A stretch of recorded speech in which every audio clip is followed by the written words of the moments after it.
Chapter 1 Scholar Meng Hao.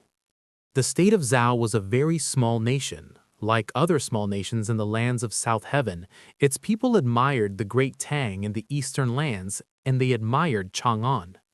Not only did the king carry this admiration, all scholars in the state of Zhao did. They could see it, almost as if they stood atop the Tower of Tang in the capital city, oh so far away. This April was neither extremely cold nor scorching hot. Light winds caressed the land, passing the Qiangdi flutes of the northern reaches, blowing over the lands of the great Tang. Under the twilight sky, it lifted the fog-like dust, then swirling, twisting, reached Mount Da King in the state of Zhao. Then it fell onto a young man who sat there on the mountaintop. He was a lean young man, holding a bottle gourd and wearing a clean blue scholar's robe. He appeared to be about 16 or 17. He was not tall, and his skin was somewhat dark, but his bright eyes sparkled with intelligence. And yet all his intelligence seemed to be hidden by the frown on his face. He seemed lost. "Failed again," he sighed. His name was Meng Hao, an average student from Yunjie County, which lay at the foot of the mountain. Years ago, his parents went missing and did not leave much behind in the way of assets. Education was expensive, so he was almost completely broke. "I've taken the imperial exams 3 years in a row. In all that time, I read books written by the sages until I wanted to throw up. Maybe that isn't the path for me after all." Filled with self-deprecation, he looked down at the gourd bottle, his eyes bleak.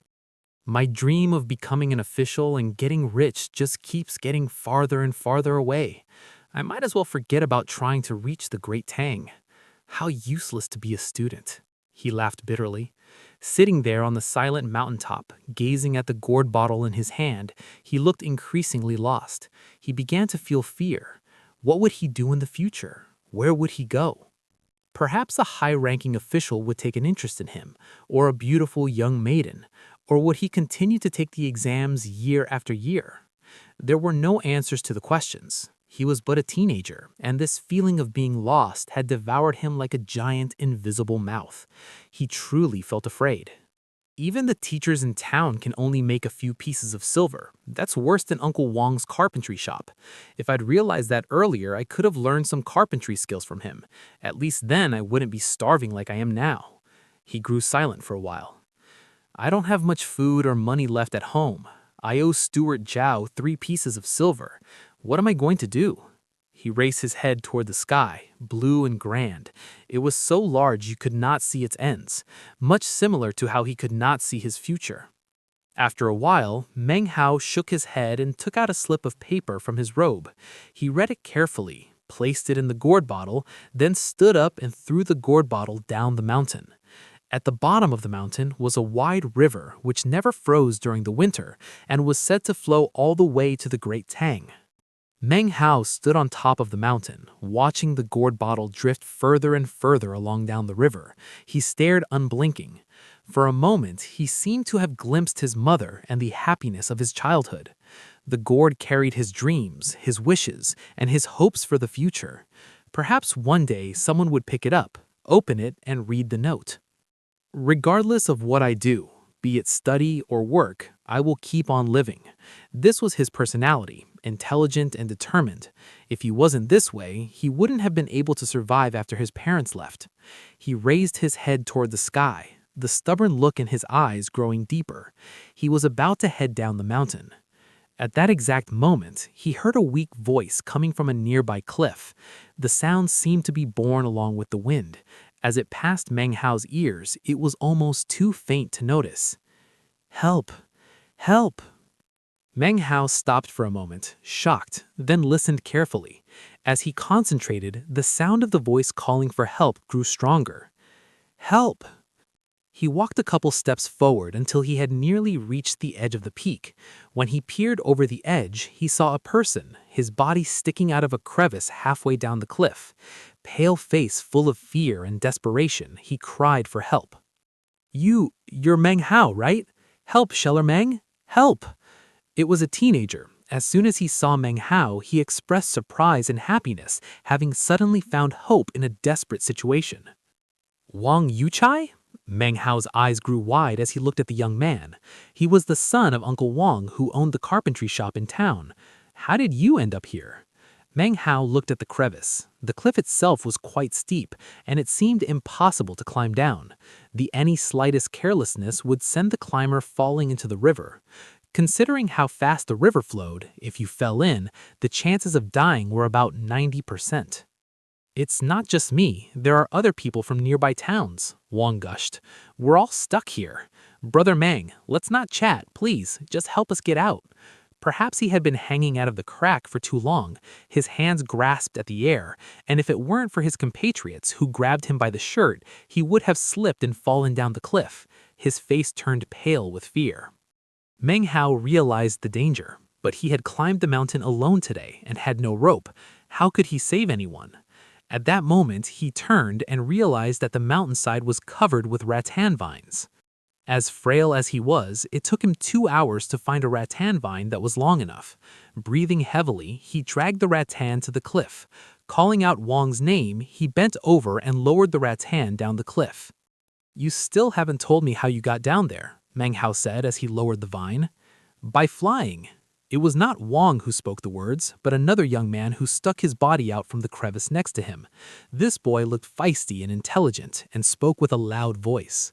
Bullshit. You can fly? Meng Hao mocked, pulling the rattan vine back up a bit. If you can fly down here, then why don't you fly back up? Don't listen to his nonsense, Wang said, clearly worried that Meng Hao wouldn't lower the rattan vine back down again. We were captured by a flying woman. She says she's going to take us to some sect to be servants. More bullshit, Meng Hao said dismissively. Only immortals from legends can do that. Who believes in that? In books he had read, there were stories of people who became rich after meeting immortals, but it was all just lies. Just as the rattan vine reached the crevice, Wang caught it. But then, Meng Hao suddenly felt a cold wind behind his back. From the temperature around him, it seemed winter had returned. He shivered. He slowly turned to look back, then screamed and stepped forward into emptiness, beginning to fall off the cliff.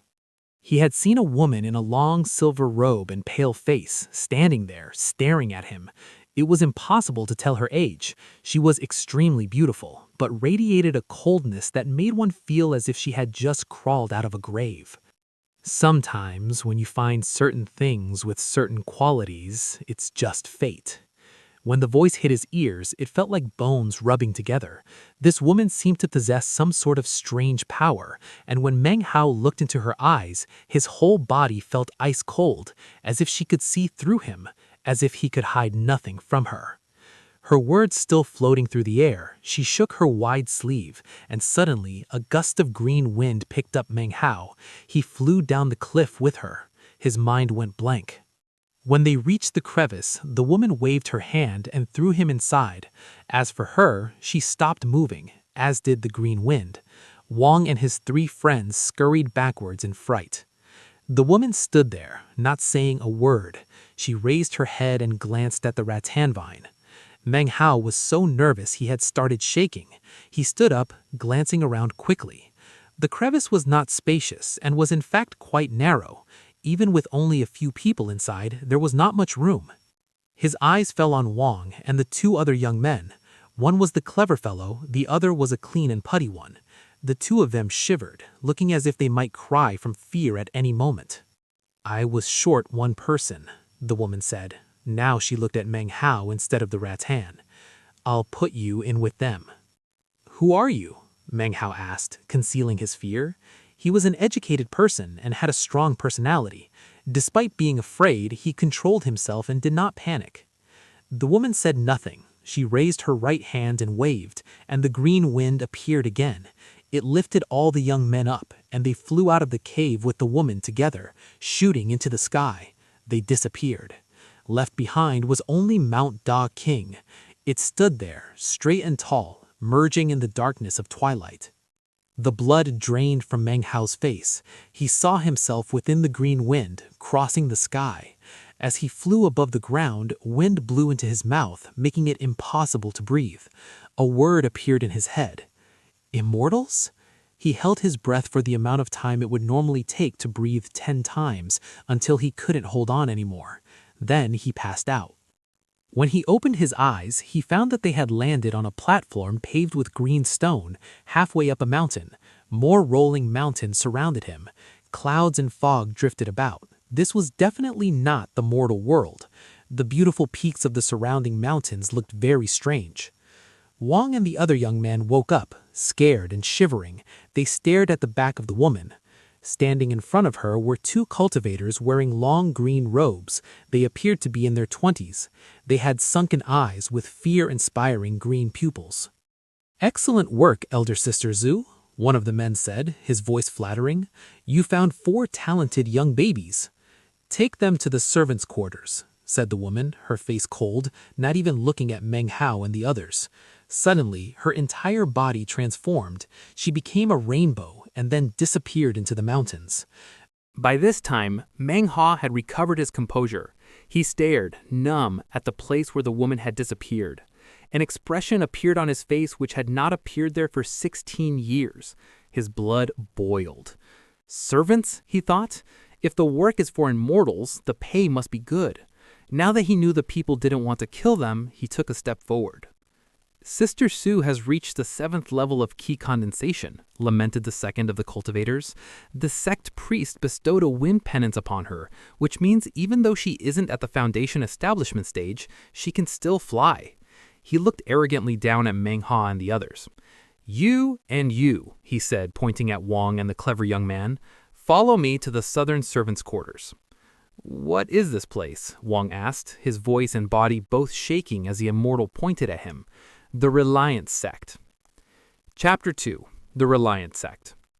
The Reliance Sect, located within the borders of the state of Zhou, on the south edge of the lands of South Heaven, was once first among the 4 great sects.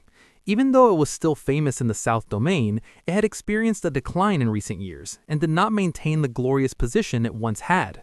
Nowadays, compared to the other sects within the state of Zhou, it could only be considered inferior. Actually, it hadn't always been called the Reliance Sect, but 1,000 years ago, a cultivator appeared who caused a great sensation in the South Domain. He called himself Patriarch Reliance and forced the sect to change its name as such. He trod roughshod over all the other sects in the state of Zhou, plundering their treasures, remaining unrivaled for some time. But things were different now. Patriarch Reliance had been missing for nearly 400 years. If it were not for the fact that no one knew if he was alive or dead, the sect would already have been swallowed up by some other sect. It was past its glory days. Considering the lack of resources in the state of Zhou and pressure from the other 3 sects, if they wanted to get new recruits, they were forced to kidnap people to act as servants. There was no way they could open their doors to recruit openly. Meng Hao followed the green-robed man along the small paths that wound among the mountain peaks. The surroundings were garden-like, with strange rocks and odd-looking trees everywhere. Amid the beautiful scenery, extravagantly decorated buildings with jade roof tiles rose up out of the clouds and mist. Meng Hao sighed continuously. Sadly, the fat teenager next to him wailed the entire time, somewhat ruining the mood. "I'm finished, really finished. I want to go home," muttered the fat teenager, tears rolling down his face. "There's mantou waiting at home, and fish. Damn it, damn it. I want to inherit the family land, become a rich old man, and have a few concubines. I don't want to be a servant here." He muttered under his breath for the time it takes to drink half a cup of tea, until the green-robed man turned. "If you spout one more bit of nonsense, I'll cut your tongue out." The fat teenager suddenly trembled violently, his eyes shining with fear, but he shut his mouth. When he saw this, Meng Hao began to reconsider how wonderful the situation might or might not be. But he had a persistent personality, so he took a deep breath and maintained his silence. After a while, when they reached the point about halfway up the mountain, Meng Hao saw a row of flat buildings emerging from the rolling fog. 7 or 8 young people wearing hem robes sat outside the buildings. They looked exhausted.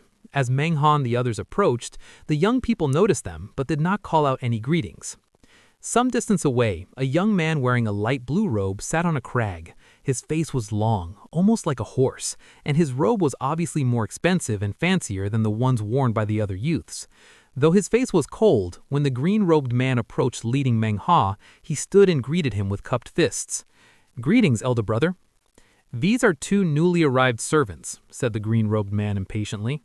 "Please arrange for their accommodations." With that, he turned and left, not even glancing at 𝓮 or the other young man. After he left, the horse-faced man sat down again, crossing his legs and coldly glancing over 𝓮 and the fat teenager. "This is the northern servants' quarters," he said in a cold, emotionless voice. "The Reliance sect does not support slackers. Now that you're here, you will work for 30 years, upon which you can leave. If you try to escape, well, there are many wild beasts in these lonely mountains and you will certainly die. Go retrieve your work uniform. From now on, you are isolated from the mortal world and will work peacefully as a servant." The fat teenager trembled even harder, his face filling with despair.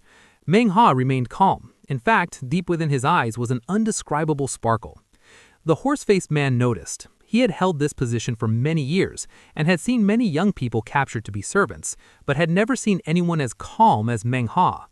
"If you have a good temperament," he said lightly, "you may not need to labor for the full 30 years. You can practice cultivation in your time off. If you manage to reach the first level of key condensation, then you will be promoted to the outer sect." He flicked his wide sleeve, whereupon 2 hem robes appeared in front of 𝓮 and the fat teenager. On the front of each robe was a small badge of the size of a thumb, engraved with the character Servant. In addition to the robe was also a small booklet, upon the cover of which were written 3 characters, Key Condensation Manual. As soon as 𝓮 laid eyes on the characters, he began to breathe hard. He stared at the booklet and recalled how when discussing the cold-faced woman, the green-robed man had mentioned the 7th level of key condensation. "We can become outer sect disciples when we reach the 1st level, but that woman has already reached the 7th level. What is key condensation? Perhaps that is the way to become an immortal, like they talk about in stories." If that was the pay he would receive from his work, well, it might not be money, but it would be worth hundreds of pieces of gold in the outside world. 𝓮's excitement rose. He grabbed the robe and wrapped it up the badge and booklet. "The East 7th house is where you will live. From tomorrow, your job is to cut wood, 10 logs each, every day. You are not permitted to eat until your chopping is finished." He closed his eyes. Breathing deeply, 𝓮 imitated the young man and saluted with cupped fists, then walked toward the house, followed by the fat teenager. The building appeared to be a 𝓗𝓪𝓵 courtyard dwelling that had been expanded multiple times. Following the signs, they located the 7th one, then opened the door and entered. The room wasn't large. It contained a table and 2 small beds, and though simple, was quite neat and tidy. The fat teenager sat down on one of the beds, then, unable to hold it in anymore, began to cry. He was about 12 or 13 years old, and he cried loudly. It surely echoed outside. "My father is a lord, and I'm supposed to be a lord too. I'm not supposed to be a servant." He seemed extremely distraught, and his fat little body trembled. "Stop crying," said 𝓮, trying to comfort him. "Think about it. It's not that bad here. We're working for immortals. How many people would envy us if they knew?" He quickly closed the door. "I don't want to work for other people," he replied. "My marriage has already been arranged and engagement gifts sent. My poor, beautiful lady hasn't even married me, yet is already a widow." The more he cried, the more heartbroken he grew. A strange expression appeared on 𝓮. "This fat teenager is still young," he thought to himself. "I can't believe he's been promised a wife, yet has never even felt a touch of a woman's hand."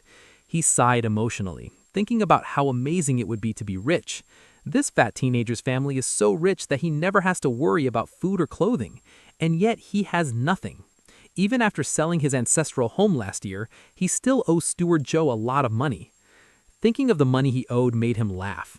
Now that he was here, Joe could come to chase after him for the money if he was strong enough. If not, he would be dead by the time 𝓮 left. The more he thought about this place, the better he felt about it. He didn't need to worry about money, lodging, or food. He even got payment worth hundreds of pieces of gold, and that was before he even started working. Considering that this was a dwelling place of immortals, it could truly be said that he had unexpectedly been rescued from a desperate situation. The fat teenager's crying had begun to annoy him. Ignoring him, he pulled the manual out of the hem robe and started reading. After reading the first line of the first page, he felt shocked. A person should have something to rely on. If you are a mortal who desires riches and titles, if you are a cultivator who wants to live a life free of worry, join my Reliance sect. You can rely on me. That was the introduction to the manual, and it was signed by Patchwork Reliance. Even though it was only a handful of words, they were filled with an undescribable power. It was both an invitation and a description of the Reliant sect. Meng Hao felt numb, and then everything suddenly made sense. The Reliant sect, is this the meaning of the sect? People must find something to rely on. When they find the Reliant sect, then they will be rich, powerful, and free of worry. It made more and more sense. He realized that if he had an officer to rely on, he would never have failed the exams 3 times in a row. He sighed, his respect growing for Patchwork Reliance, whom he had never actually met. With that one sentence, it seemed as if a door in his life had suddenly opened. In other words, I have to find someone to rely on while I'm here. If I do, I won't have to worry about anything. His eyes grew brighter as he continued to scan the manual. Soon, he lost track of time and didn't even notice the fat teenager crying next to him. The fat teenager finally cried himself to sleep around midnight, whereupon his snores began to reverberate around the room like thunder. Meng Hao reluctantly closed the manual. Even though he felt very tired, his eyes were filled with vim and energy. "This book isn't worth 100 gold, it's worth 1,000 gold, said Meng Hao to himself. For someone who had always dreamed of becoming a rich official, something worth 1,000 gold was worth more than anything except his life. In his excitement, he noticed that the fat teenager's snoring had stopped. He looked over and saw that the young man had sat up in bed and was waving his arms around and muttering, "I'm gonna beat you to death. How dare you steal my mantou? I'm gonna bite you to death. How dare you steal away my wife?" As he talked, he got off the bed, his eyes still closed, waving his fists angrily. Then, amazingly, he grabbed the table and bit the corner hard with his mouth, leaving a deep mark. Then he went back to sleep and began to snore again. Meng Hao watched him for a bit just to confirm that he had been sleepwalking just now. Then he looked back to the bite mark. Realizing that he should never provoke the fat teenager when he was asleep, he inched away from him, then looked down at the manual again, feeling excited. The 9th level of 𝓗𝓮𝓪𝓵 is the path to being an immortal. Working for them, I have a chance to become an immortal myself. That is the biggest payment possible. If I become an immortal, I must have a chance to become rich. Meng Hao gripped the manual, his eyes shining brightly. He had finally found another path besides studying for the exams. At that moment, the door was kicked open with a bang, and the loud 𝓲𝓪𝓵 sounded out. Chapter 3. Promotion to the Outer Sect. "You went to sleep early. Now it's time to wake up for Grandpa Tiger." The door shook as it opened, and a tall, strong man entered wearing servant's robes. He glared fiercely at Meng Hao and the fat teenager. "Starting today, you 2 little bastards will chop 10 trees per day for me each. Otherwise, Grandpa Tiger will flay you alive." "Greetings, Grandpa Tiger," said Meng Hao, scrambling off the bed and standing there nervously. "Maybe you could quiet down a—" Before he could finish speaking, the large man fixed his eyes on him. "Quiet, farts! You think I'm speaking too loud?"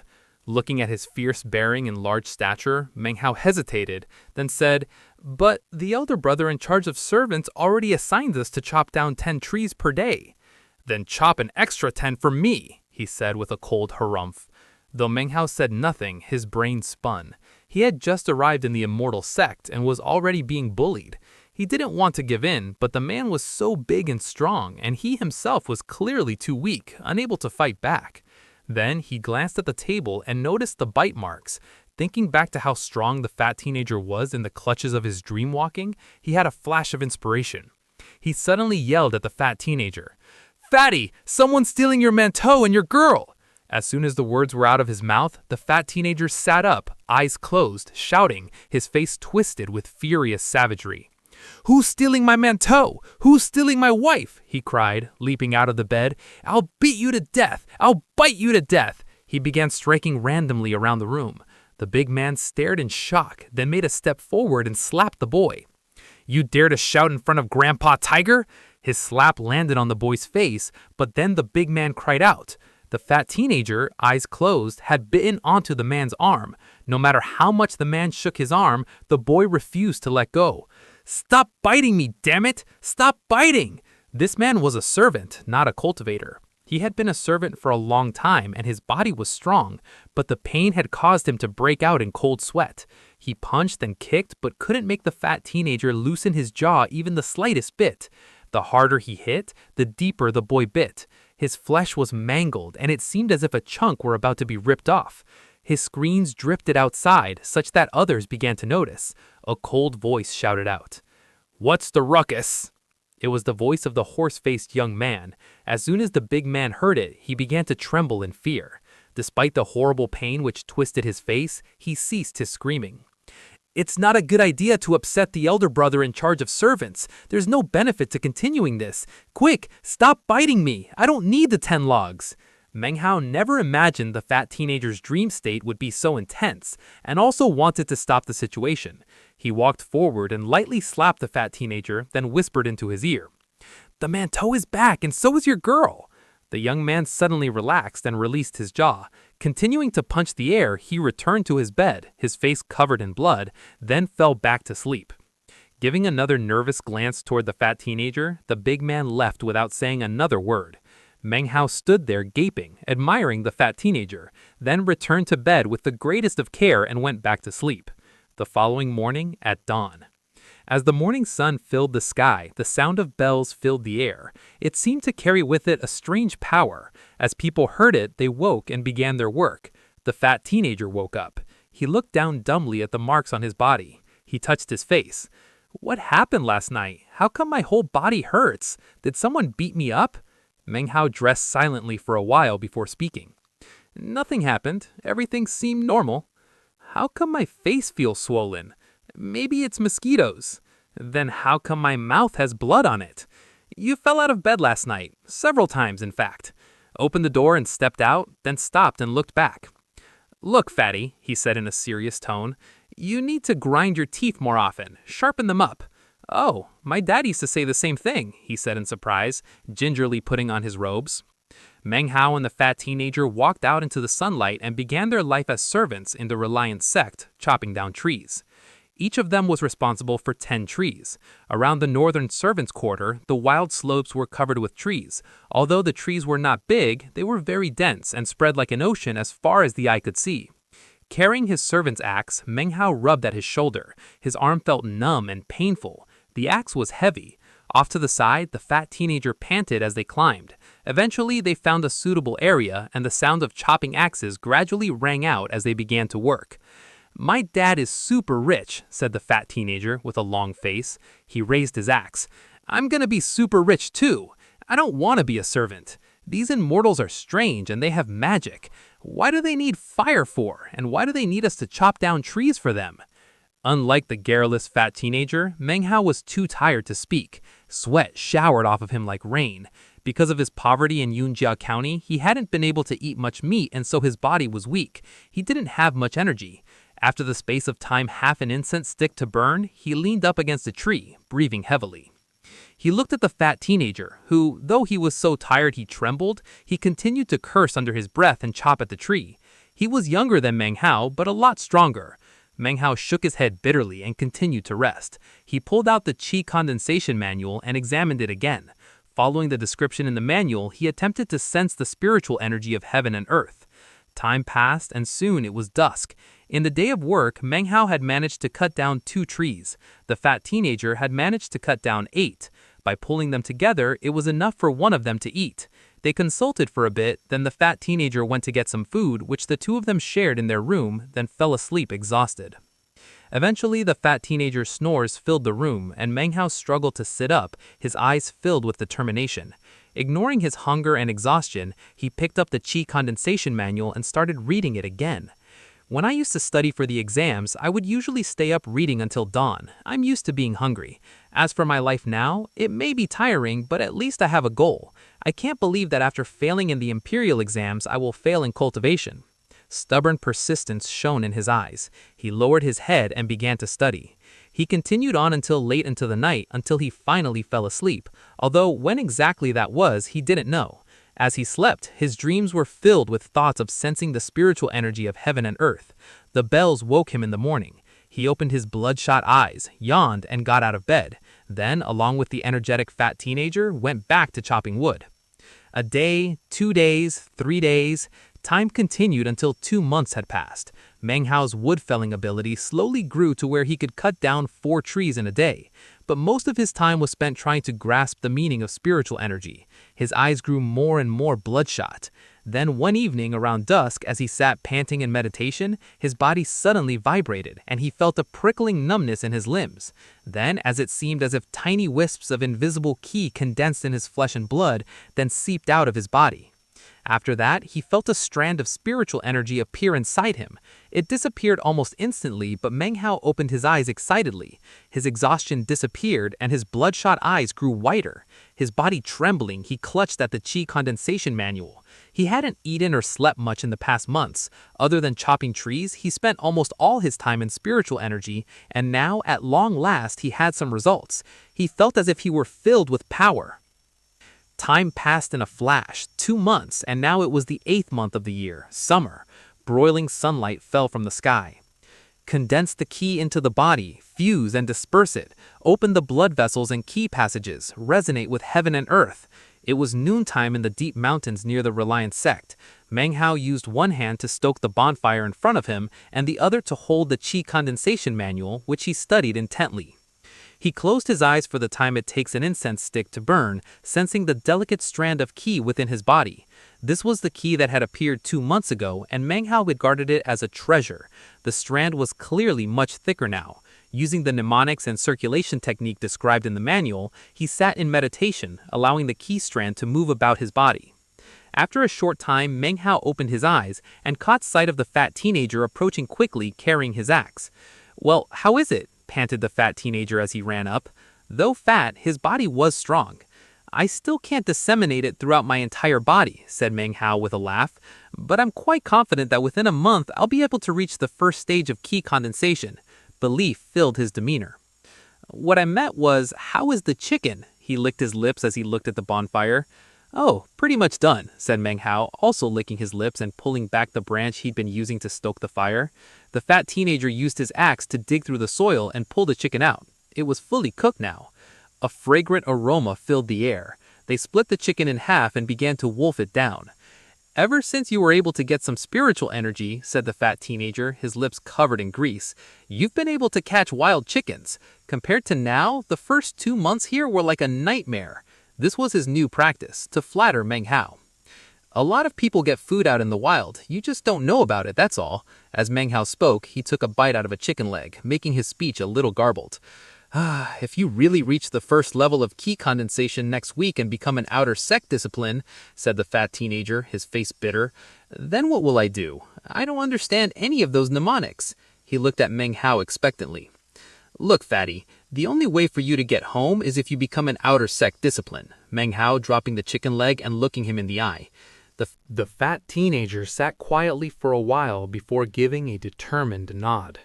6 days flew by. It was night. The fat teenager was already asleep, and Meng Hao sat cross-legged in his room, meditating. He thought about how, other than wood chopping, he had spent all his time these past 3 months in sensing spiritual energy. He thought back to 2 months ago, when the strand of qi had first stirred within him. He breathed deeply, closing his eyes and causing the strand of spiritual energy to circulate throughout his body. Then a loud sound reverberated in his head. Up to now, he had been unable to disperse the qi throughout his entire body, but just now he had succeeded, diffusing the qi to every corner of his body. He felt as if his body were floating. At the same moment in which Meng Hao achieved the first level of qi condensation, the horse-faced young man sitting on the big stone outside slowly opened his eyes. He looked in the direction of Meng Hao's house, then closed his eyes again. At dawn, under the envious eyes of everyone in the northern servants' quarter, Meng Hao walked out of the room that had been his home for the past 4 months. He stood in front of the horse-faced youth. The fat teenager didn't come with him. He remained in the doorway watching Meng Hao, determination filling his eyes. "You reached the first level of qi condensation in 4 months. You're not quite outstanding, but not stupid either." The horse-faced young man looked at him, his expression no longer cold. Calmly, he said, "Now that you are going to the outer sect, I must explain to you the rules there. Every month, spirit stones and medicinal pills will be distributed, but it is not prohibited to take things by force from others or to gang up.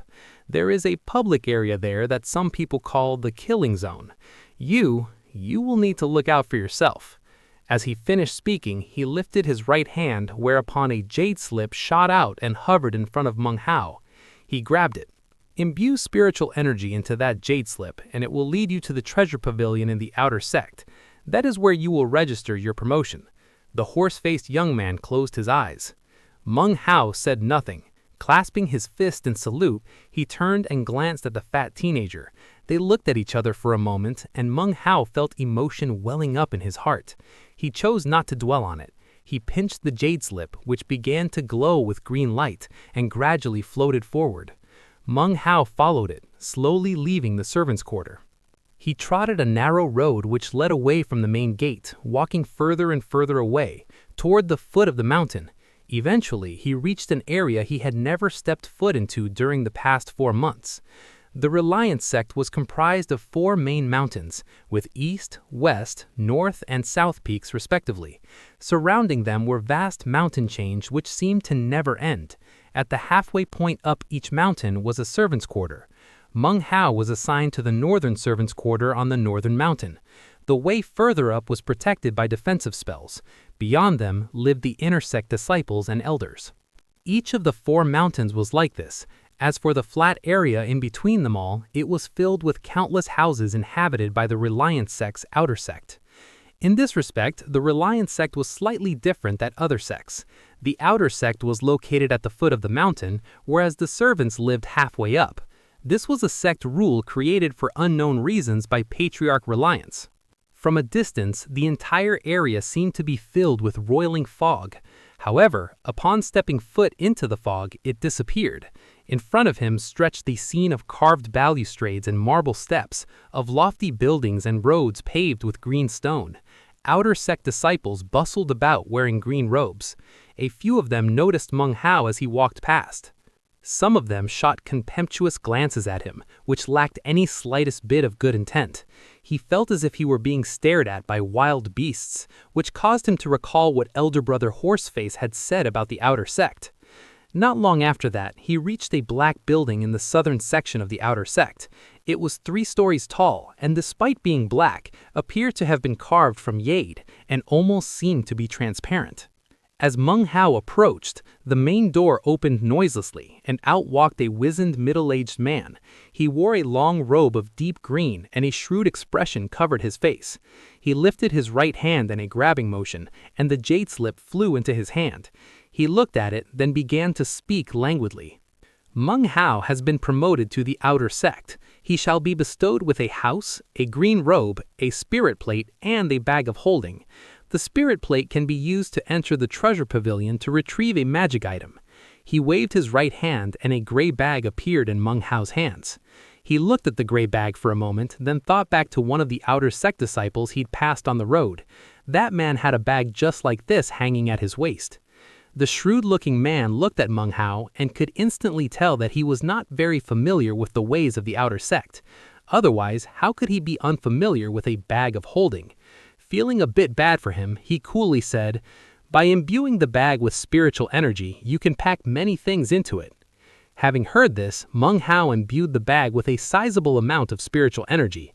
It grew blurry, and then he caught a glimpse of a space inside about half the size of a person. There he could see a green robe, a jade slip, and some other objects.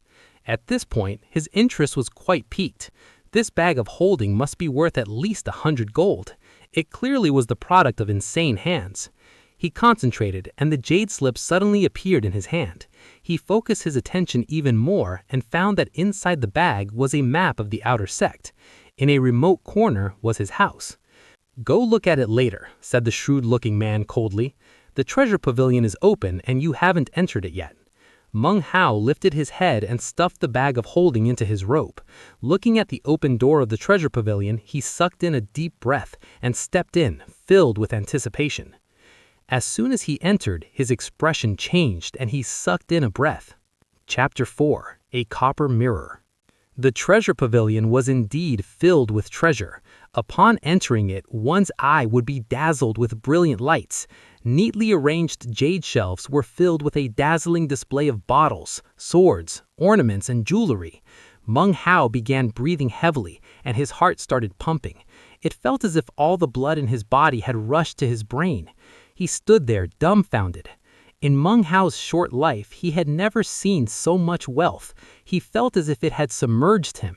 His brain spun, and he inadvertently thought about grabbing all of it and running away. "The value of these treasures," murmured Meng Hao. "They're priceless. The compensation for working for Imaginals is incredible." He walked past one of the jade shelves, his expression filled with excitement, unconsciously stretching his head forward. He wondered if the third floor of the treasure pavilion was the same as the first, or if it perhaps had even more valuable treasures. "Imaginals, they're so rich." Meng Hao heaved a deep sigh. Suddenly, his eyes fell on something strange. On one of the jade shelves, he noticed a copper mirror. There were traces of corrosion on it. It didn't seem very special, nor did it glitter. It didn't seem like it could compare in any way to the treasures around it. Surprised, Meng Hao picked it up and looked at it closely. It seemed quite ordinary, like something from the mortal world. Nothing about it seemed the least bit unique. And yet, here it was in the treasure pavilion, so I assumed it must have some value. "Junior brother truly has insight," said a voice from behind him. He didn't know when the shrewd-looking man had entered, but he stood there looking at the copper mirror. His voice filled with praise, he continued, "The fact that you picked up that copper mirror shows that you were destined to do so. There are many legends regarding it. The strangest thing is only those with good fortune and accumulated good deeds in past lives can acquire it. It seems Junior brother is just such a person. With this mirror, you can lord it over heaven and earth. You definitely have this opportunity." As he spoke, he sighed over and over. His voice seemed to contain some strange power which forced Meng Hao to listen to him. "This mirror?" Meng Hao looked down at it again.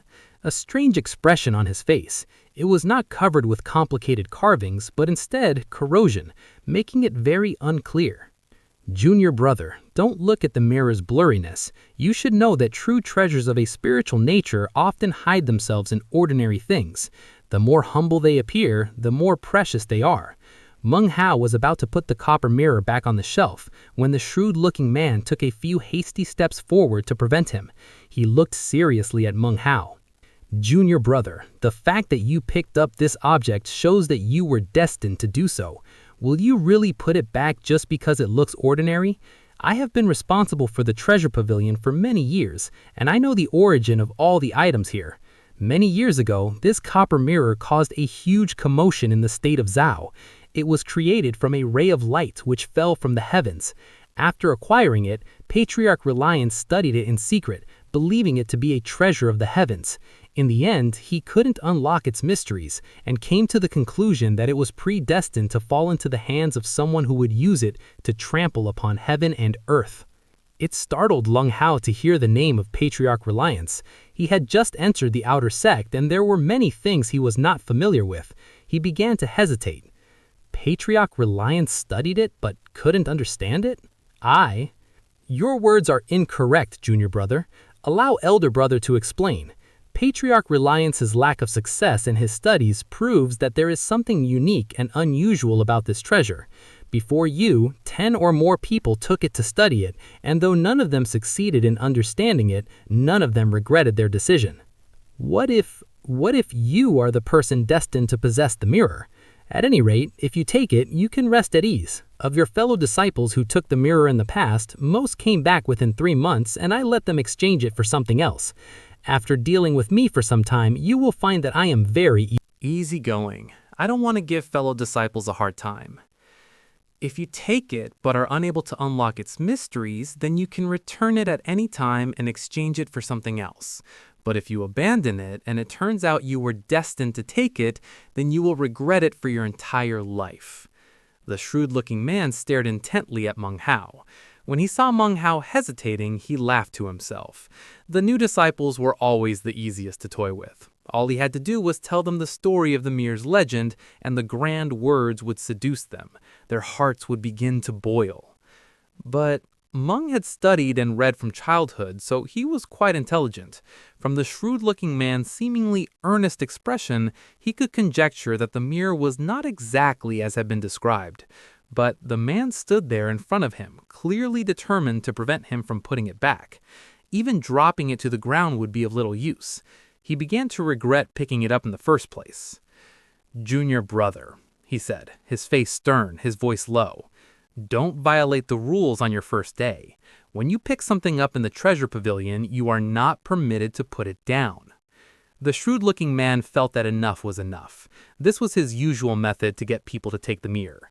He waved his wide sleeve, and a whistling wind picked up Meng Hao, flew him out of the treasure pavilion, and deposited him outside. There was a crashing sound as the main door of the treasure pavilion slammed shut. The voice of the shrewd-looking man echoed from inside. "I'm soft-hearted when it comes to fellow disciples. If you truly are not destined to have the mirror, then you can return it in a few days." Frowning angrily, Meng Hao looked up at the closed door. Then he sighed and looked back down at the copper mirror in his hands. He thought back to the words in the first chapter of the key condensation manual and hesitated. If this truly was something that Patrick Reliance had studied, then it must have some value. Shaking his head, he put the mirror into his robe. Then, with a final hateful glare at the treasure pavilion, he turned and left. He walked along the green paths of the outer sect, using the information from the Yates slip as a guide. Around noontime, he found his house. It was along the north border, in a very remote section of the outer sect. Several other houses crowded around it. He pushed the door open, and it slammed against the wall. Inside were a bed and a desk. Meng Hao stood there, feeling quite content. This place was much better than his room in the servants' quarter. He sat down cross-legged on the bed, took a deep breath, and pulled the mirror out of his robe. He studied it carefully, until the sun began to set over the western mountains. He lit an oil lamp and continued to study it, all to no avail. He had no idea what the purpose of the mirror could be. No matter how he looked at it, the copper mirror seemed completely ordinary in nature. When the night grew deep, Meng Hao put the mirror to the side and looked out the window at the moon. He thought about the fat teenager and his snoring. He missed it a little bit. The bright moon shone outside, its rays touching the eaves of his window. Everything was silent, save for the sound of the wind among the leaves of the trees. Meng Hao took a deep breath, thinking about the moon. He felt emotional, as if he had entered a new age. He murmured to himself, "I will never again be a scholar in Yunjia County. I've become a Reliance Outer Sect disciple." Meng Hao gathered his thoughts, closed his eyes, and sat in meditation, circulating the thread of spiritual energy in his body. He had been living in this fashion for months now and was used to it. One difference between the outer sect and the servants' quarter is that here, no one prepared food for you. You had to take care of your own food needs. If you didn't, you would starve to death and no one would care a whit. Although, in all the years, no one in the Reliance outer sect had ever starved to death. At reaching the first stage of key condensation, one could absorb and emit spiritual energy of heaven and earth. Though that could not alleviate hunger, it could sustain your life. Several days passed. One afternoon, Meng Hao sat cross-legged in meditation, when suddenly he heard a miserable scream from outside. He immediately opened his eyes, moved to the window, and looked outside. He saw an outer sect disciple on the ground, being stomped on over and over again by another. Blood oozed from a wound in his chest, but he wasn't dead, just wounded. The person who had been kicking him grabbed his bag of holding and walked off with a cold harumph. The trampled disciple struggled to his feet, his eyes filled with violent ruthlessness. He staggered away. Surrounding onlookers stared at him coldly, their faces filled with ridicule. Meng Hao observed silently. He had watched similar scenes played out countless times in the past few days, and as such had a deeper understanding of the ways of the outer sect. Time blurred as 7 days passed. During that time, Meng Hao saw even more instances of disciples being robbed. The fighting and plundering which occurred between outer sect disciples caused Meng Hao to grow more and more taciturn. Especially disturbing was when he had seen a disciple of the second or third level of key condensation killed by another in the public area. This caused Meng Hao to be especially careful and cautious when he went outside. Thankfully, his cultivation base was low and he didn't have anything of value, so others mostly ignored him. Actually, Meng Hao had reached the standstill in his cultivation. The second level of key condensation was different from the first. He still needed spiritual energy, but according to the key condensation manual, his mortal body had already changed, and as such, reaching the second level of key condensation would require many more times than the first. Of course, if he acquired some medical pills or spirit stones, he could use them to amplify spiritual energy. Then he could decrease that time. That's why so much horrific robbery occurred in the outer sect. Every month, pills would be openly distributed. The strong become stronger, the weak become weaker, Meng Hao said quietly. This is how the Reliance sect grooms disciples for the inner sect. One early morning, when the sky had just begun to grow dim with light, Meng Hao sat in meditation as usual. Bells reverberated throughout the sect, and Meng Hao slowly opened his eyes. These bells. Meng Hao's eyes focused as if he had come to a realization. An excited expression appeared on his face, and he dashed out of the room, to see fellow disciples everywhere rushing off into the distance. When these bells sound, the time has come for distribution of spirit stones and medical pills. It must be today. More and more people began running in the direction of the bells. It seemed everyone within the outer sect was there. Pill distribution day, Meng Hao said, breathing heavily. He ran along with the crowds until he reached the square in the center of the outer sect. The square was monumental in size, and along its borders were 9 stone pillars covered in carvings of dragons. Placed on the foremost pillar was a platform over 90 meters in diameter, over which swirled a multicolored cloud. Inside the cloud could be seen shapeless forms. Over 100 outer sect disciples stood there in their green robes, murmuring to themselves and glancing frequently at the multicolored cloud. Then the cloud slowly dissipated, revealing a pock-faced old man wearing a gold robe. His face was placid and emitted a calm, natural power and dignity. His eyes shone like lightning. 2 people stood next to him, a man and a woman, both wearing silver robes. The man was exceedingly handsome, with an upright appearance, although indifference covered his face. As for the woman, as soon as Meng Hao laid eyes on her, his pupils constricted. This woman was the woman who had taken him from Daqing County 3 months ago. It turns out Master Uncle 𝓗𝓮𝓪𝓵 is distributing the pills himself, along with inner sect disciples elder sister 𝓲 and elder brother Chen. They all came. You don't see this very often. Don't tell me there's an individual pill distribution this time. It must be. Look, elder brother 𝓗𝓮𝓪𝓵 is here. He's a 2nd-ranked disciple in the outer sect. His cultivation base has reached the 5th level of qi condensation. If he can reach the 7th level, then he will automatically become an inner sect disciple. Too bad elder brother Wang Tangfei isn't here. Considering elder brother Wang Tangfei's abilities, he wouldn't care a whit about medicinal pills. The year he joined the sect, he caused a big sensation amongst the sect elders. He probably doesn't want to violate sect etiquette, so he'll rely only on himself to enter the inner sect. Then there will finally be a 3rd inner sect disciple. This is going to be fun. With individual pill distribution, there's a 24-hour period of sealing in which the pill can't be used.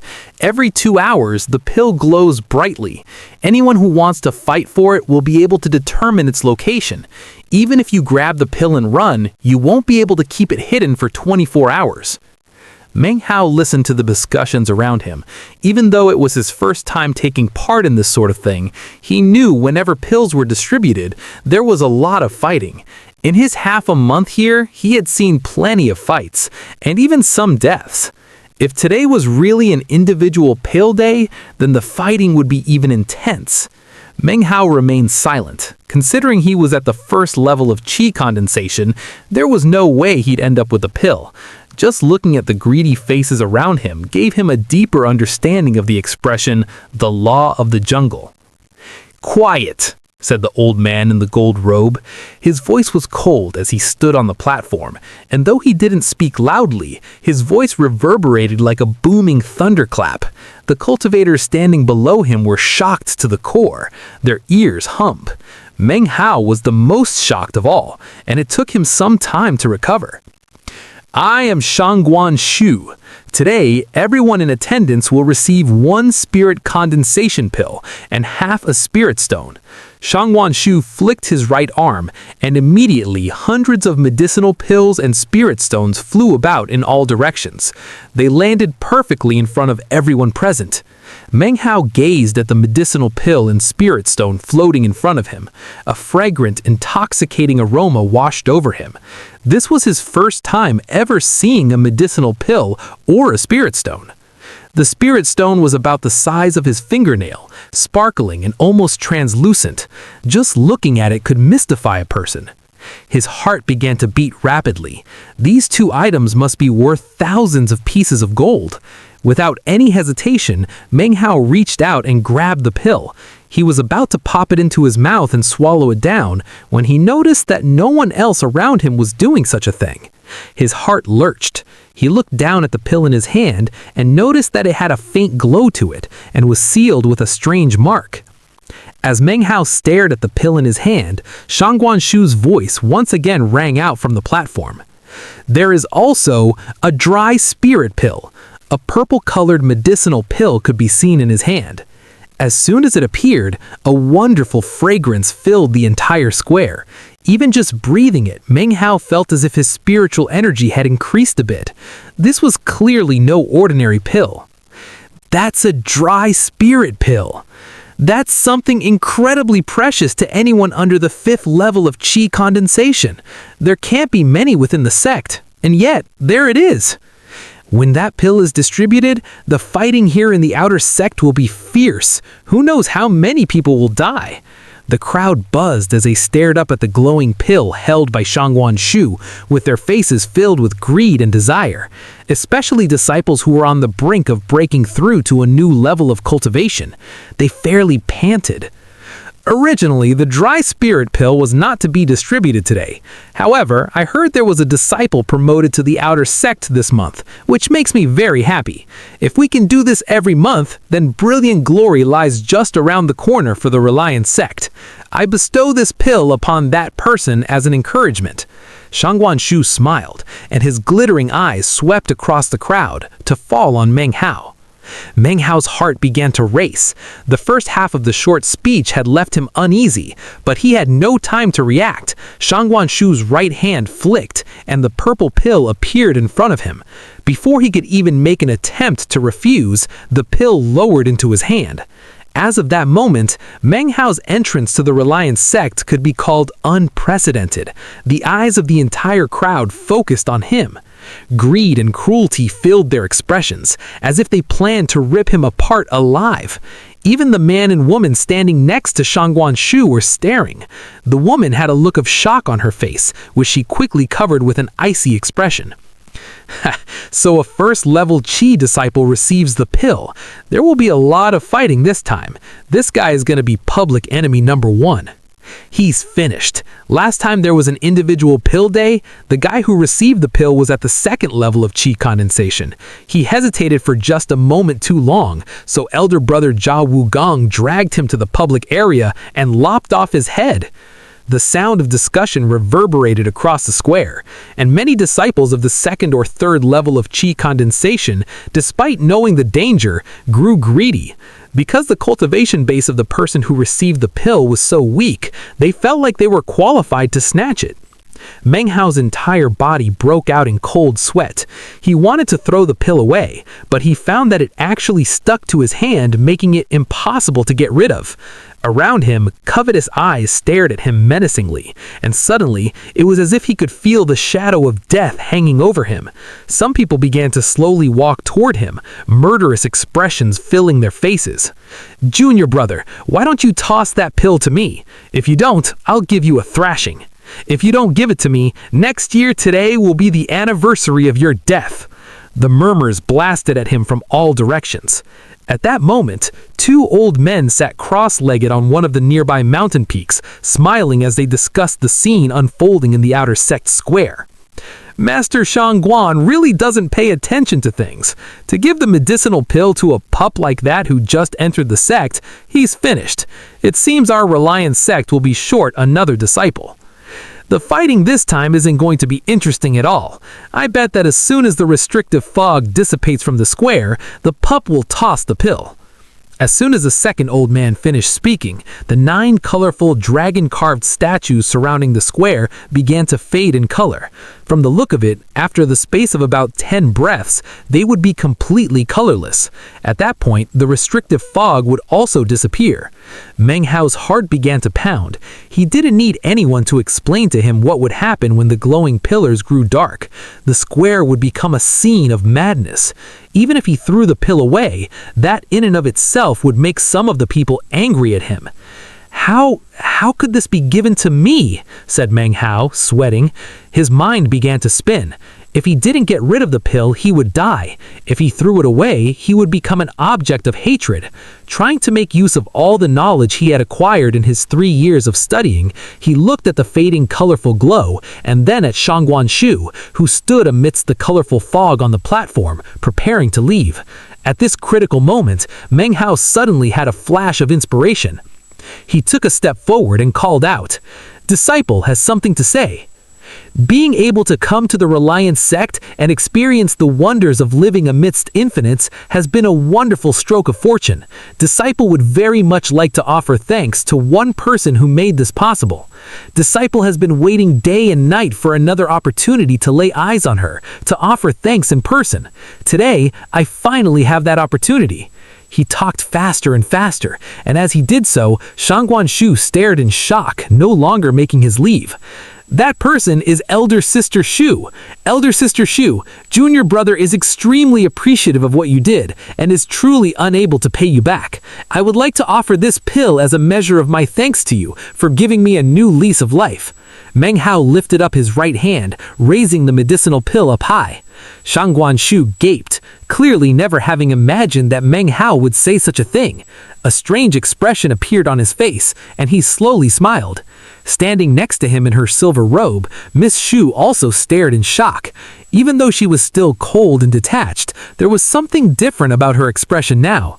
Her cultivation base was the 7th level of qi condensation, thus the dry spirit pills would not be much help to her. However, dry spirit pills are still relatively rare and not easy to acquire even for her, a member of the inner sect. If she took this pill and melded it together with a few other pills, she could create a new pill worth 5 normal pills. For a moment, she couldn't help but palpitate with eagerness.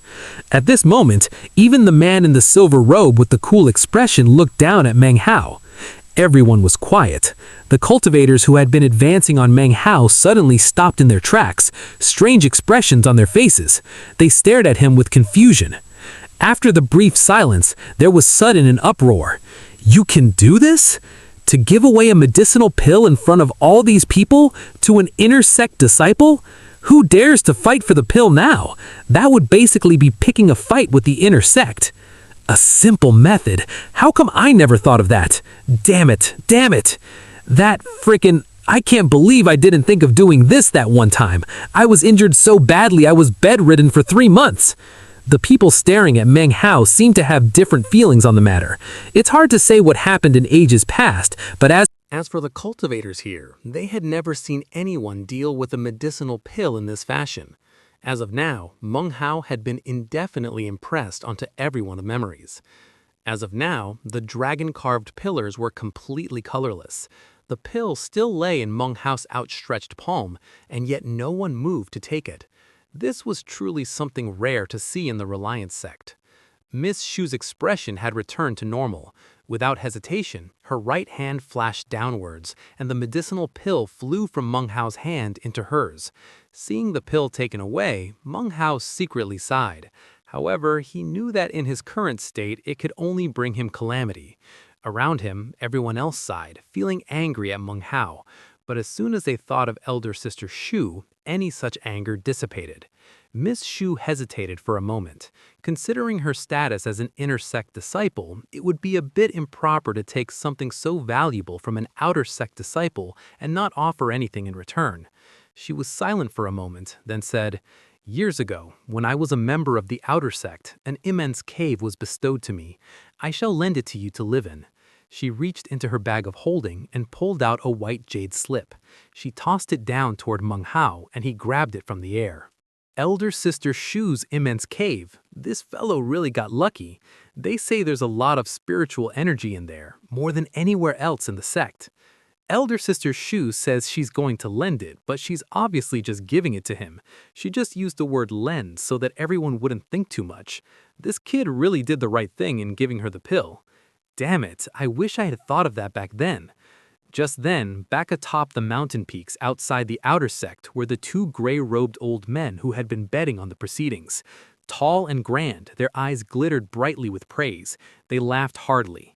"This kid is pretty interesting. He just entered the sect but already knows that he should find someone to rely on. Don't tell me he has innate instincts. Very good. Splendid. He comprehends the true meaning of the Reliance sect. This kid isn't bad. He really isn't. Chapter 6. The Delights of the Copper Mirror. Elder Sister Shu was quite well known in the Reliance sect. In fact, you could say that everyone knew her, because as of now, the Reliance inner sect only had 2 disciples. Other than Elder Sister Shu, the only other disciple was the man currently standing next to 𝓗𝓮𝓪𝓵. After Elder Sister Shu lent her immense cave, it had a fear-inspiring effect on everyone, allowing 𝓗𝓪 to leave the square with the spirit stone and spirit condensation pills. Everyone watched him as he left. As he walked off into the distance, his back soaked with sweat, he felt the glares behind him like invisible blades. They slowly dissipated as he walked quickly away. In the time it takes 3 incense sticks to burn, 𝓗𝓪 walked without stopping. He didn't return to his room in the outer sect, but rather followed the white jade slip Elder Sister Shu had given him toward the south mountain. At the foot of the mountain, he located the immense cave. Outside of the cave, 2 large stone slabs towered up next to the mountain face. Everything was covered with green branches and vines. It appeared to be an entirely unordinary place, very different from 𝓗𝓪's previous 2 dwellings. The surroundings here were peaceful and lush. Not far away, a mountain spring flowed down and the wind carried away the heat, replacing it with cool, fresh air. 𝓗𝓪 stood in front of the mouth of the immense cave, looking completely content. Now he truly understood how precious such a cave could be, clearly much more than any other dwelling place. No wonder all the other outer sect disciples looked so jealous and envious when Elder Sister Shu lent it to him. "This is a place for immense," said 𝓗𝓪. He waved his right hand and the slip of white jade flew forward to the cave's green stone door. It slapped onto the surface and a buzzing sound filled the air as the door slowly opened. The immense cave was not very big and only had 2 rooms. One room was for practicing cultivation, the other was sealed shut with a stone door. 𝓗𝓪 entered and the green stone door slowly closed behind him. When it sealed, the white jade slip flew out into 𝓗𝓪's hand. Thereupon, a soft glow began to emanate from the craggy stone ceiling. The more he looked around, the more satisfied he felt. Finally, his gaze fell on the sealed stone door. Muttering to himself, he placed the jade slip onto it, and the door slowly opened. At that moment, an odor of thick spiritual energy suddenly wafted out. 𝓗𝓪 looked into the stone room, his eyes wide with shock. Sister Shu's immense cave, this gift is just too valuable. It took him a while to recover his composure. He stared blankly into the stone room at something that appeared to be the mouth of a spring. Of it gurgled pure spiritual energy, multicolored and glowing as it curled up into the air. Who knew how long it had been accumulating in the stone room? As soon as the door had opened, it began to pour out, its aroma sweet in the nose and mouth. Even just a whiff would fill you with energy. "So it's a spirit spring," 𝓗𝓪 murmured. It was something else he had never seen before, but had read about in the key condensation manual. Some springs in the world are spirit springs, which have no water. Instead, they flow forth with spiritual energy. Not many exist, and most are occupied by cultivators, considering how treasured the spiritual energy they emitted. The spirit spring was relatively small. When all its spiritual energy came out, it was only slightly thicker than outside. To anyone above the 3rd level of key condensation, it wouldn't be very helpful. After the 3rd level, the spiritual energy required was just too much. Thus, it was only moderately useful. Despite that, as far as 𝓗𝓪 was concerned, this gift was incomparably valuable, even much more so than a dry spirit pill. With this discovery, 𝓗𝓪 get nearly wild with joy. Without time to think about it, he sat down cross-legged, closed his eyes, and began his breathing exercises. After a few hours, the greater part of the spiritual energy that had accumulated here was gone. 𝓗𝓪 opened his eyes, and they flashed brilliantly. These few hours of meditation here were worth about a month of cultivation outside. This accumulation of spiritual energy took quite a bit of time to build up, and probably won't be like this again. Even still, practicing cultivation in here, I will be able to achieve speed that's impossible in the outside world. He sighed. Looking around, he noticed that the walls were covered with strange markings that he didn't understand. The spirit spring can accumulate so much spiritual energy because of these markings. Elder Sister Shu must have used this method to build up energy and then dispose of it all in one shot. Meng Hao thought for another moment and then had an inspiration. He again sat down and began to do breathing exercises. The night passed quickly, and as the sun rose the next morning, Meng Hao opened his eyes. The spiritual energy in the stone room was very thin, but the spirit spring was still there. After some period of time passed, the spiritual energy would surely build up again. Meng Hao took a moment to sense his cultivation level. It seems that he had made an advancement worth nearly 2 months. If I can practice cultivation in this fashion a few more times, I should be able to break through the first level of key condensation and enter the second level. He sucked in a breath, excited. He very much wanted to break through the first level, because only by reaching the second level of key condensation, one could unlock the first 𝓲𝓪𝓵 skill in the key condensation manual. Thinking of 𝓲𝓪𝓵 skills, Meng Hao left the stone room, closing the stone door as if it were some type of jewel or treasure. He decided to use elder sister Shu's method. He wouldn't stand guard next to the spirit spring itself. He would just wait for some time to pass and then come back to collect the spiritual energy. Sitting there in the immense cave, Meng Hao rubbed his stomach. Thinking over the recent days and looking down at his skinny belly, he realized that he hadn't been eating as much as when he was a servant. As long as you had enough spirit stones, you could take them to the sect's pill cultivation workshop to exchange them for fasting pills or appetite control pills. It's said that 1 drop of such a pill would prevent hunger for days. Without them, people would have to spend time worrying about finding food. After thinking about it for a while, Meng Hao decided to go out for a bit. The fresh wind blew past him into the surrounding jungle. As he walked, he pulled the copper mirror out of his bag of holding, as had become his custom. By now, he was thoroughly convinced that the treasurer 𝓵𝓵 brother had tricked him. There was nothing unusual at all about this mirror. In more than half a month of study, he hadn't uncovered anything slightly peculiar about it. Sadly, I only have half of a spirit stone in my bag of holding. I bet I'll need to use it to bribe him to let me exchange it. He stretched his hand into the bag to pull out the spirit stone, feeling a bit dejected. He suddenly froze in place, lifting his head when he noticed the flash of color off in the distance in the jungle. It wasn't moving very fast. Meng Hao's eyes glittered. Based on his experience in the past months catching wild chickens, he knew exactly what it was: wild chicken. Without time to shove the copper mirror and spirit stone back into the bag, he shoved them into a pocket and leaped forward. Ever since spiritual energy had appeared in his body, Meng Hao realized that he was much more nimble than before. Despite still being somewhat frail, he now could burst forth with explosive force. Especially nowadays, after reaching the first level of key condensation, a leap like the one he just made propelled him forward very quickly.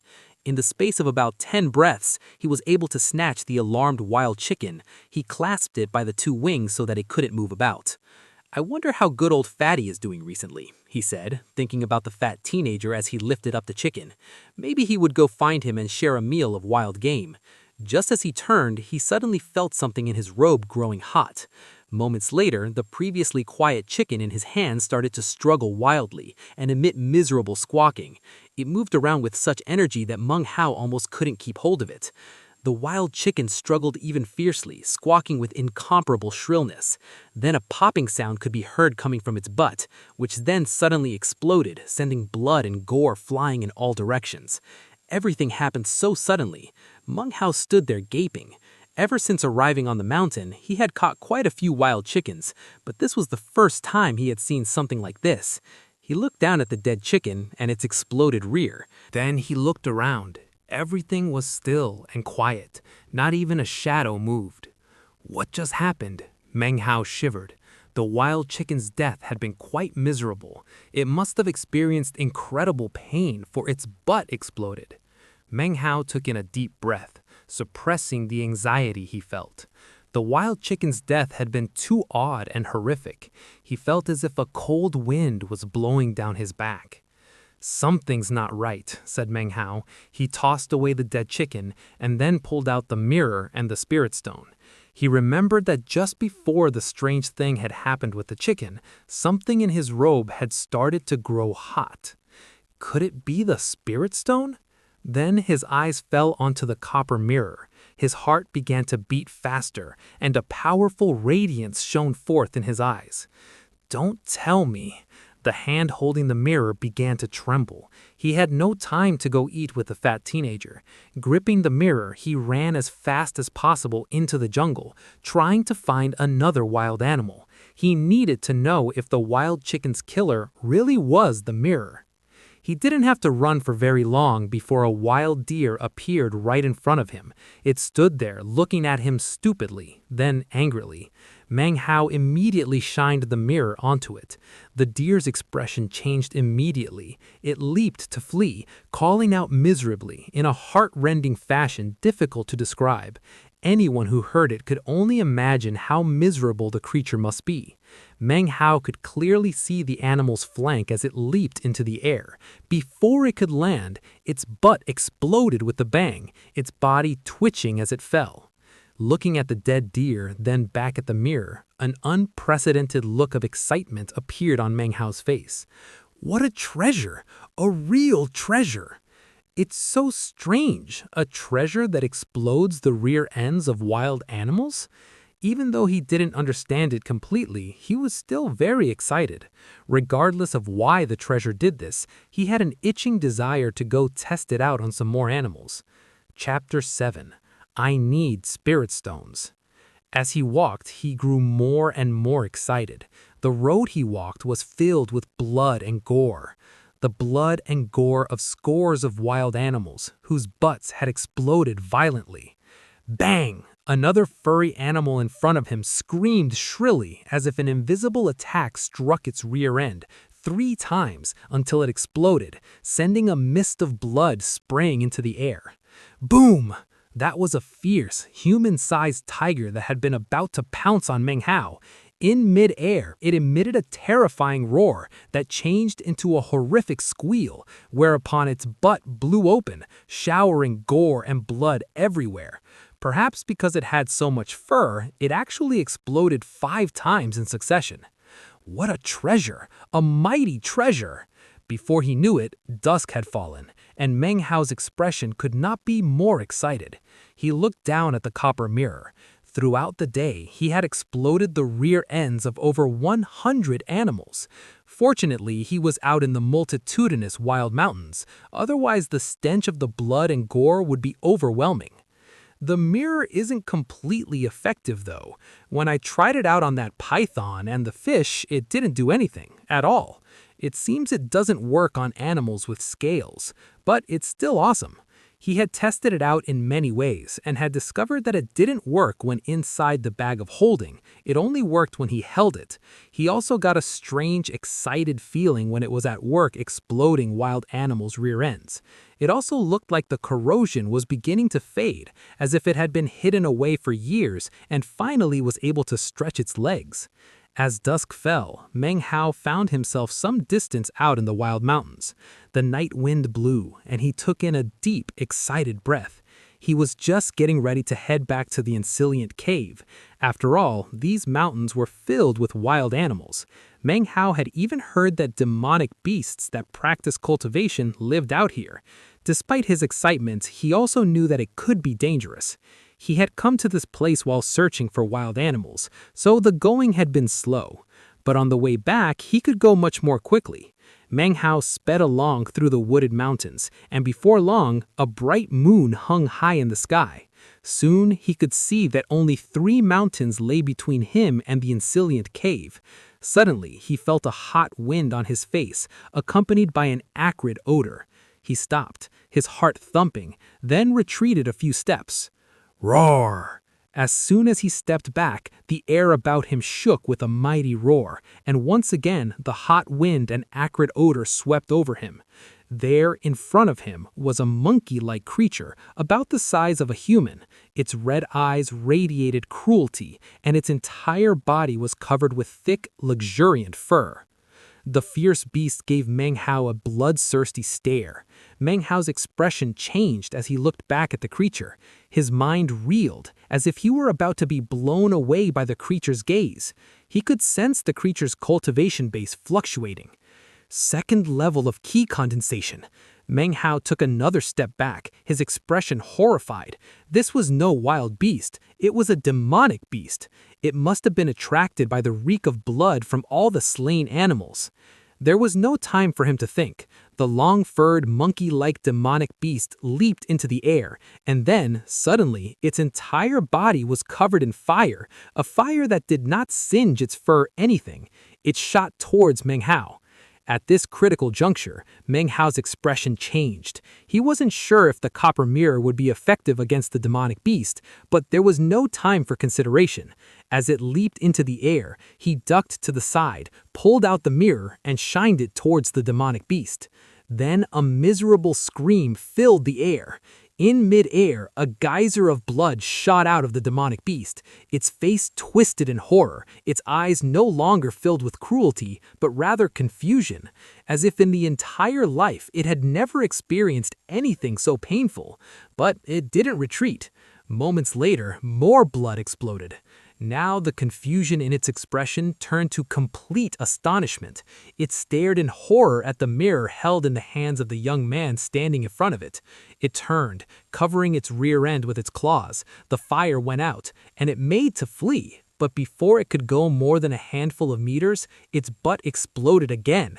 This time, 5 explanations in succession. Its screams rang out as it ran about 30 more meters. Meng Hao felt the mirror trembling as if with excitement.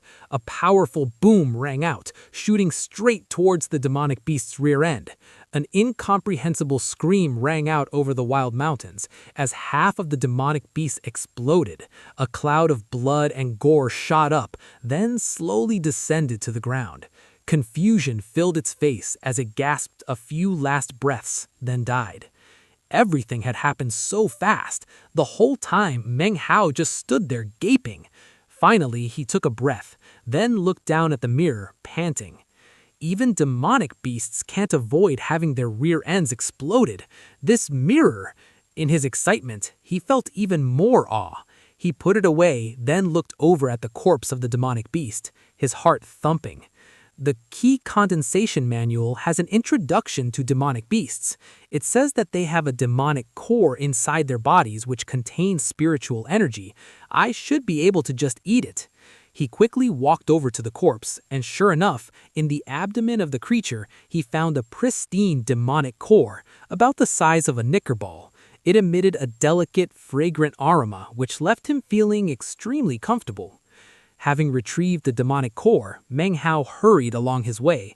Unfortunately, demonic creatures were not common in these parts. He didn't see any more on his way back to the Incilient Cave. He felt a little disappointed.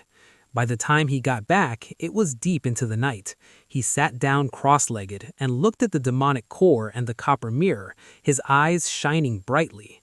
I can just eat the demonic core, but I still have the spirit condensation pill that the sect distributed. I'll take that first, then take the demonic core. His mind set, he put the demonic core and the copper mirror next to him, as well as the spirit stone. With the spirit stone at his side, it would allow him to absorb a little more spiritual energy. Next, he took out the spirit condensation pill and swallowed it down. As soon as it entered his body, strands of spiritual energy began to spread out slowly. Meng Hao rotated his cultivation and quickly absorbed the power of the medical pill. When he opened his eyes an hour later, they glittered brightly. Taking this pill definitely was faster than actually practicing cultivation, he thought to himself. Unfortunately, the spirit condensation pill just didn't have enough energy. There wasn't anything he could do about that. His gaze shifted to the side, and he picked up the demonic core and popped it into his mouth. As soon as it entered his body, spiritual energy far outmatching that of the spirit condensation pill poured into him. It was almost too much to take in. He quickly rotated his cultivation and poured the energy into it. His body began to tremble, and strands of filth were pushed out of his pores. 8 or 10 hours later, his head buzzed, and he felt as if his body would begin to float. Now, there was not a strand of spiritual energy inside him. The strand had fused to form a stream. Spiritual energy like a stream?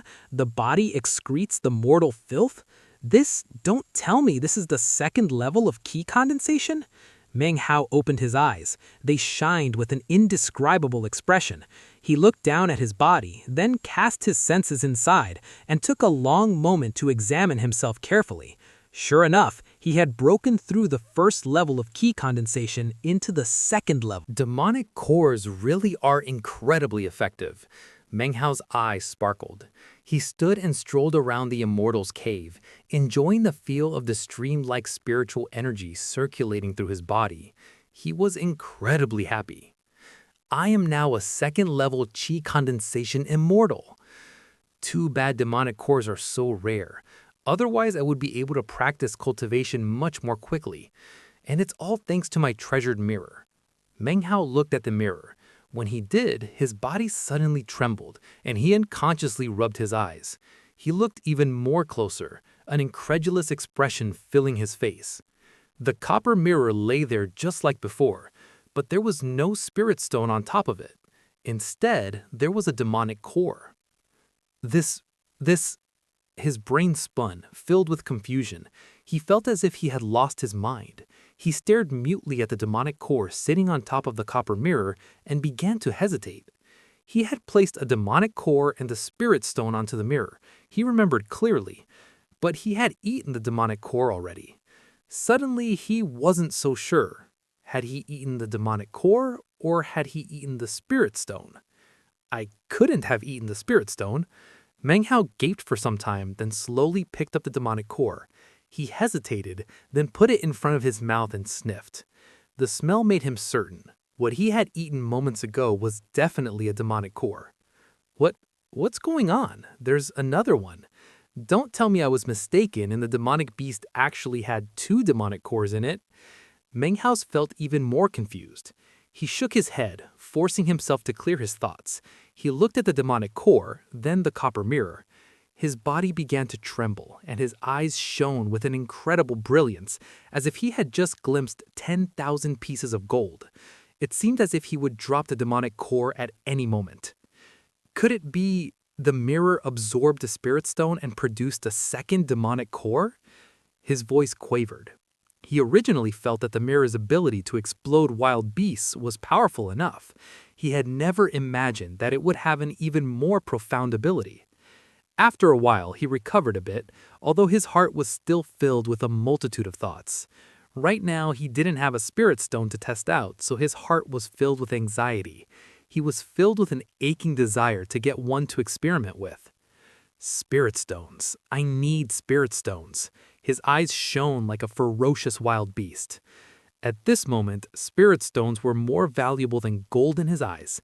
His desire for them was even stronger than his previous desire to become an official. Spirit stones are indispensable to cultivators, especially Meng Hao. When worrying about personal gains and losses, one's heart will be filled with nervousness and anxiety. As of now, Meng Hao's desire to acquire spirit stones was stronger than anything he had ever experienced. Unfortunately, the Reliance sect was a small sect. Other than the monthly pill distribution day, there were almost no chances to get them other than by taking them from others. There's 1 month until the next pill distribution day. Meng Hao looked at the copper mirror, and his expression grew ferocious. Moments later, the ferocity disappeared, hidden away. Right now, his cultivation base was only at the second level of qi condensation. Even if he wanted to take something by force, he wouldn't be a match for anyone. Back in Yunjie County, I had no money, said Meng Hao helplessly. Now I'm an immortal, and I still have no money. In his mind, he pondered how he could get his hands on more spirit stones.